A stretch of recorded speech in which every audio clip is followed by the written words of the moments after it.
Good evening, everybody. Welcome. Thank you all for joining us this evening.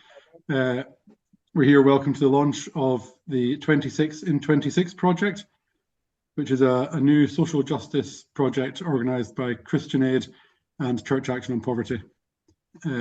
It's nice to see some familiar faces that I recognise and some names, and also some new people who I've not met before. I'm Gavin. I'm the Communications and Storytelling Coordinator at Church Action on Poverty. I'm one of the three co-hosts this evening, also joined by Richard from Christian Aid and Liam, my colleague at Church Action on Poverty. Richard and Liam are both going to speak for sort of about 10 minutes each, talking about the work that our respective organisations do and sort of what this project involves. I'll then run through some of the practicalities about the project and the poster, some sort of tips on how best to use it, and then there'll be a chance at the end for questions as well. There's no breakout rooms planned, or no sort of small group discussions, but if people want to post in the chat whereabout in the country you're based, that would be lovely. And you might spot some people in your neighbourhood or your region who you didn't realise were on the call as well. We're also putting a link in the chat for the to download or order print copies of the poster. I know that lots of you have already done that, but if you've not, there's a chance to do that. And we'll share that again at the end as well. But yeah, thank you all for joining. I'm going to hand over, first of all, to Richard Baker from Christian Aid. Great. Thanks, Gav. I'm just going to share my screen. So I'm just going to hope that everybody can see this. Have I got it up? And oh, hang on. Sorry, I just right to the beginning. Yes. Can I just check if everyone can see my screen? You should be able to see slides 26 and 26 of Christian Aid perspective. Yeah. Yeah. Oh, good. Great. Well. I've been asked to say a few words why justice matters to Christian Aid and our broader ongoing work, and why we're so keen to support churches that are seeking justice, churches that are on the journey to becoming a just church. And it's an interesting week to be asked that question. If I just go on to my next slides. It's an interesting week to ask that question because on Monday we were assembled in Southwark Cathedral for the launch of a book to mark the 80th anniversary of Christian Aid. And it's a book that was written by Reverend Michael Taylor, who is the Emeritus Professor of Social Theology at the University of Birmingham and was a director of Christian Aid during the late 1980s and through the 1990s. And I'm not here to obviously promote this book. I'm here instead to talk about the inspiration for the 26 in 26 project that we're launching with Church Action on Poverty. But the story told by this book captures that inspiration in quite a remarkable way. We were reminded at the launch, and indeed in reading the book, of how Christian Aid was established by British and Irish churches to help refugees following the Second World War, and how for 80 years, oh, sorry, I beg your pardon, my screen sharing is being paused to see. So let me just get back. Beg your pardon for the technical bit. Right. We were reminded how for over the course of 80 years, Christian Aid has been at the forefront of work with its partners to champion the rights of those living in poverty. And it's interesting how Michael landed on the title Justice Song for telling this story and the centrality of that word justice, because quite early on really in Christian Aid's journey, as is common with so many who are grappling with addressing at first sight the symptoms of poverty, we begin to get drawn into deeper questions as to what's going on here and why we're embroiled in this struggle in the first place. And I'm reminded here of the words of the late great Archbishop Desmond Tutu, who talks of there being that point where we need to stop just pulling people out of the river. We need to go upstream and find out why they're falling in. And that, I think, is a journey that Christian Aid has been on. So this concept of justice, this realization that poverty is not a natural condition, it's a result of human-made systems and structures.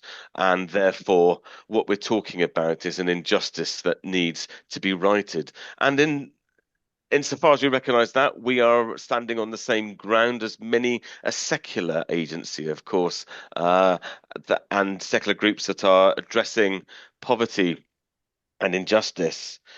But we also, of course, draw deeply from our theology and the biblical call to stand with the marginalised um, and to follow God, who God is a God of justice, and a God of righteousness, and in fact that those characteristics are very much part of who God is, and the call to follow this God, of course, means to follow that calling to stand with the poor and marginalized. And as we have gone through our 80 years, we've found that we've found ourselves respond to that call in various ways, but it's really the story of how churches have stood with us on that journey. So in the 1980s, we formed the Southern Coalition in the fight against apartheid. We in the 1990s, of course, we stood with churches at the centre of the Jubilee 2000 campaign that was there to right the injustice of unfair debts that were being shouldered by many of the world's poorest nations at the expense of investment in things like healthcare and education. We also were part of campaigns. Many of you will have been on these. Part of these campaigns for trade justice, not just about fair trade, but actually changing the rules, those structures that were keeping so many people in poverty. And of course, bringing a lot of those campaigns together, especially on debt and trade, under the banner of Make Poverty History, where churches were so central. Many of you might have been part of many of these moments, and in that ensuing decade, in the noughties as they call them, we started getting involved in campaigns to tackle the unjust systems which allowed the world's richest people and corporations to avoid paying the taxes that are essential for well-functioning societies that invest in those services that are central to tackling poverty. In fact, on the left-hand side here, we have a picture of a campaign that we were collaborating with Church Action on Poverty then, the Tax Justice Bus. Some of you might remember that, touring churches throughout the land. And of course, climate justice has become a major theme of the last 20 or so years of campaigning, and that struggle goes on, recognizing that the world's poorest communities, of course, are bearing the brunt, first and worst, as it were, of the climate crisis, a crisis that they did least to cause. So this idea of justice, of following God's call to stand for justice, has been something that has been writ through the story of Christian Aid to date, and the story, I think, of all churches that seek to follow. I'm going to seek to follow Christ in the call to stand and side with the poor and oppressed. And to bring us up to date, I'm just going to play this short film which talks about our campaign at the moment and how not just climate but debt remains a key issue today. And this brings some of these threads together. So I'm just going to play this video briefly just so you can see what we're working on at the moment and how justice remains so foundational. Creation is groaning. Relationships between one another are breaking. Systems failing. And yet we know God is at work restoring and healing. And we can join his work. Together we created the Fair Trade movement that's benefited farmers across the globe. Together we've spoken truth to power, even when our voices shake. Together we've stood with people living in poverty, just as Jesus did.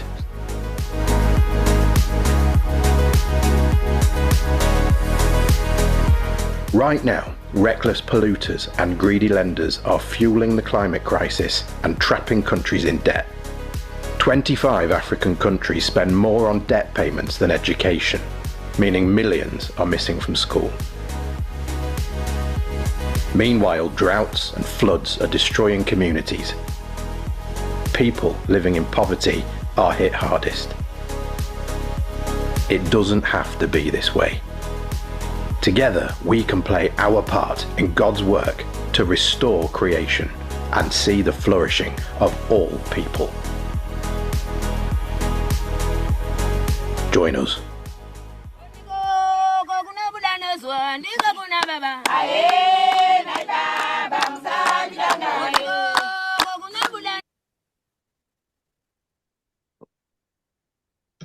Creation is groaning. Return to my slide. Sorry, I just the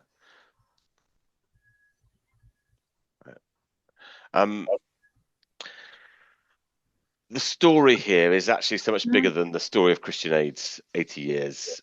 This is what the story here we're talking about, I think, is the story of God's mission, the mission that we as churches are all invited into. And I know that many churches find the 5 marks of mission a helpful way of thinking about this mission in a very holistic, joined up way.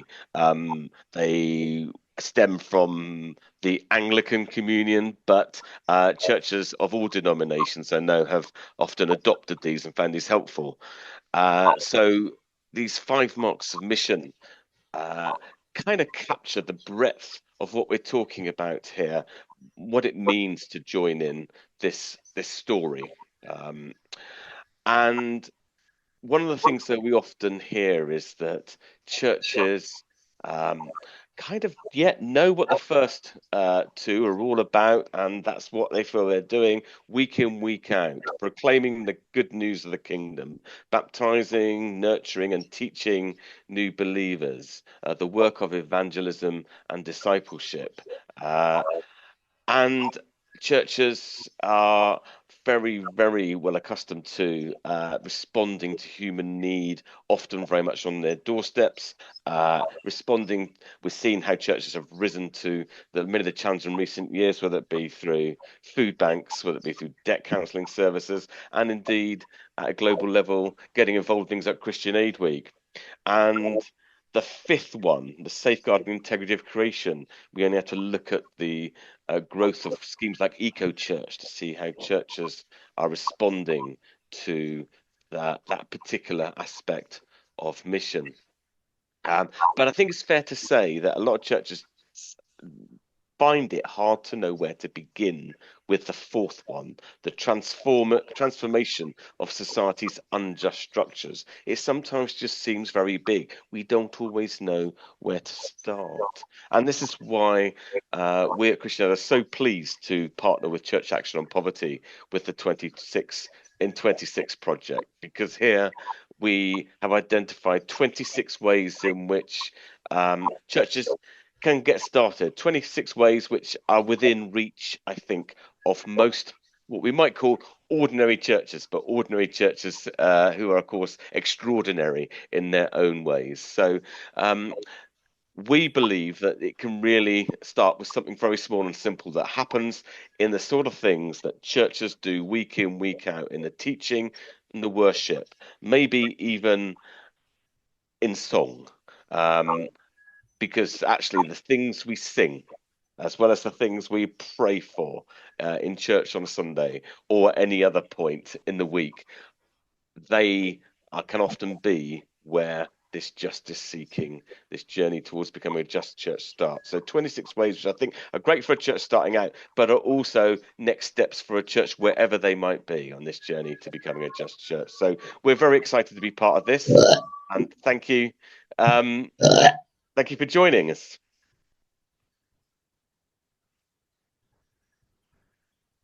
Thank you, Richard. I'm going to very quickly pass straight on to Liam, my colleague, who's from Church Action and Poverty, who's going to give her perspective. Right, thank you. I'm going to start by just playing another very short video, and you'll see immediately, I think, in the video, some of the common ground between Church Action on Poverty and Christian Aid, why we're working together on this.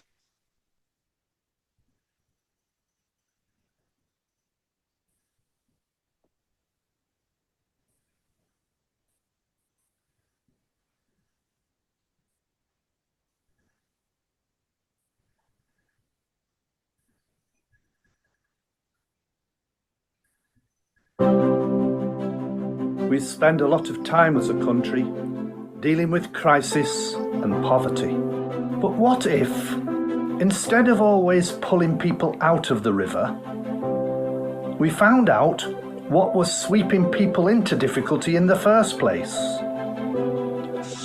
What if we truly listened to people who knew exactly what was going wrong and what should be done? And what if we all pulled together, harnessing all of our different expertise and insights to deal with the causes of the problem instead of the consequences? There is a growing movement of people and communities focusing on the real causes of poverty and finding real solutions. Get involved today, and together we can all end poverty in the UK.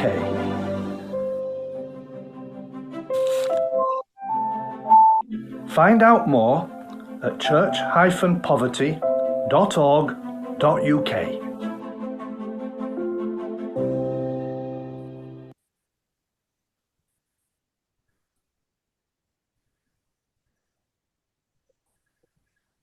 Yeah, so you can see the same, some of the same mission that we share with Christian Aid there. For those who might not be familiar with Church Action on Poverty, we've been working since 1982, and there are lots of organisations and churches focused on social action to tackle the effects of poverty immediately in communities. But we've always focused on advocacy, education, tackling the root causes of poverty. So this 26 in 26 reflects a couple of our key values. One is we look at it almost exactly the way that Richard was talking about it. There's a vision of a prophetic church that speaks out for justice. That fourth mission drives us as well. We need to challenge the unjust structures in society. Churches are often great at responding to human need, but we do need to be challenged sometimes to do more, to go upstream and ask why people are in the river in the first place. The other big value that drives our work is needing to listen to and to be led by the real experts, who are the people who have lived experience of the issues. Churches, while they can be very good at responding to human need, sometimes can do better at treating people in poverty as active agents in their own right. Often we help churches to think more about the dignity and the value of all the people they work with. So that's where we're coming from with this, and we think this initiative is also a response to the context that we're in at the moment and a real need that you will all be aware of already. There's a huge need for action to tackle poverty. People are being hit by rise and cuts and crisis after crisis. Always with the poorest and most excluded people being worst hit by that. and whole community are feeling excluded and powerless. Churches can play a vital role in responding to that, and we know that churches often need more support and space to reflect on what they're doing and to be more effective. And the other big thing that we're all very aware of in our churches, I'm sure, is the growing division in our society. As churches, we can share a story of hope and we can build stronger communities, and we hope this can be a contribution to that. So just briefly, before Gav sort of explains a bit about the detail of the poster and the initiative, what we're hoping to do with this project together with churches as Church Action on Poverty, number one, we want to celebrate what churches are already doing to tackle poverty. We know that churches are under an enormous amount of pressure and are not in a position to keep on taking lots of big new projects in many cases. So we wanted to help to celebrate what's already happening and meet churches where they are.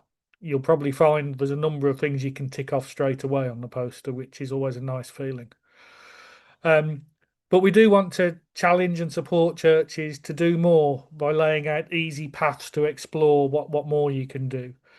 And for us at Church Action on Poverty, the emphasis in that journey is always looking at how you can do more to uphold the dignity and the agency of the people that you're working with. So there's lots of creative ideas that will help you go in that direction.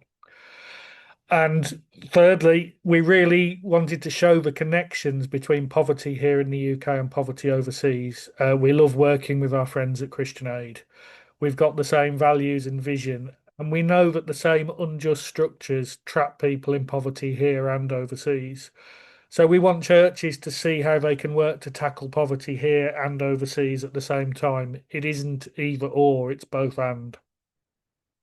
And lastly, we're very keen to link up and build stronger partnerships with churches. So for us, 26 in 26 is just the start.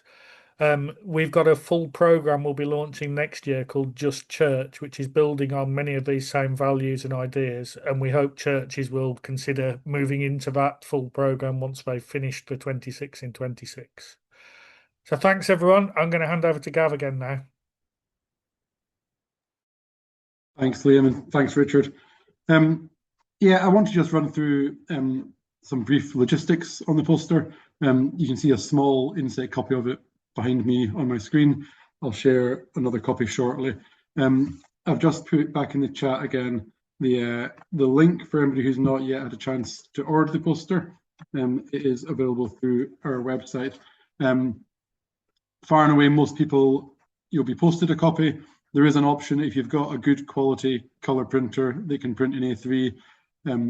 You can print it yourself, which obviously saves us a small amount of postage. But the default is that we will post it. Once you've received it, the idea is that you'll put it up somewhere prominent in the church where lots of people will often see it. There's no point a project like this if the poster goes on the vicar's office wall and nobody else ever sees it. So if you've got maybe a cafe area in your church, or just the sort of vestibule foyer area that people pass through, that's the place to go for. Have a group discussion within the church, maybe within some of the leaders, some of the congregation, some of the elders, work out who can maybe take on responsibility for some of the different tasks, who might lead on some different things. And then go for it, see how you get on, try lots of the ideas. But then please also do let us know how you get on. We'd love to hear emails, social media posts, pictures, any progress of what has worked well, what could have been done differently. We realise that doing 26 things within a year in a church might sound quite daunting. It is 26 ideas. It's obviously far preferable if you maybe do 10 to 15 of those really well and really profoundly and really involve people, rather than doing 26 just so you can tick them off. And some will work differently for different types of church. Some of them talk about youth work and working with children, and that might vary depending on how active a youth section you've got. I'm going to share the larger version of the poster and hopefully not give away all the spoilers. But I think this is the right one. I'll just talk about a couple of the ideas. So several of them, the easier ones, are about accessing resources that already exist, maybe things that the Christian Aid team have produced in recent years, or that some of our Church Action on Poverty have produced, or that some of our partners have been involved in. And some of those look at particular niche issues.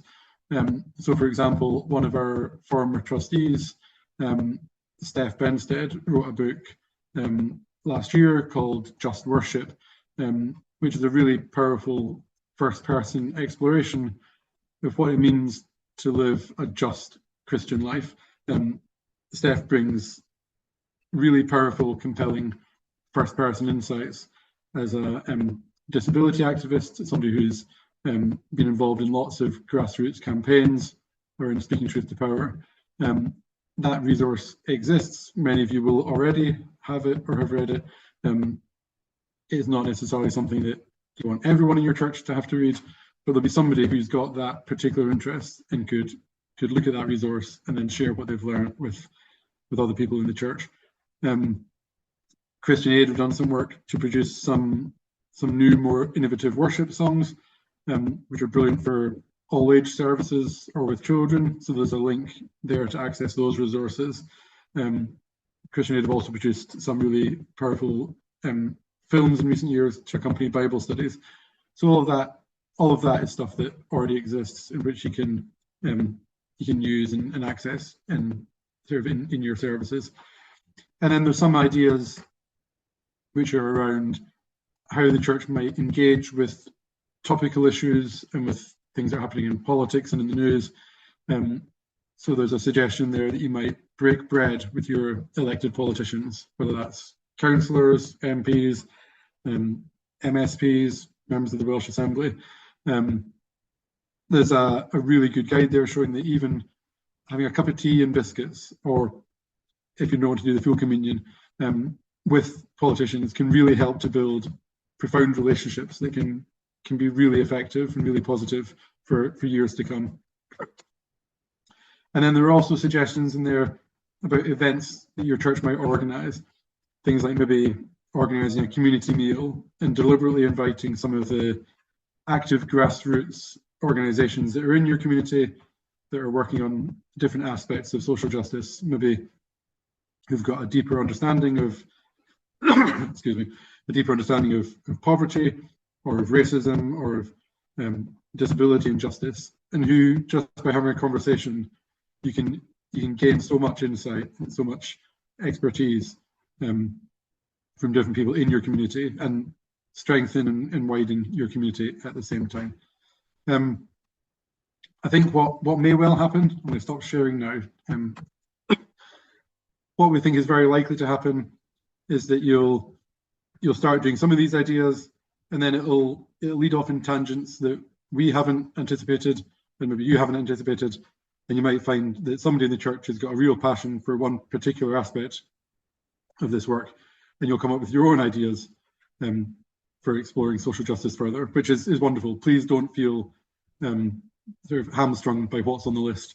If it leads in positive new directions, then fantastic. Excuse me, sorry. But yeah, that's the summary. All the sort of those guidance will be sent out with the posters when they arrive as well.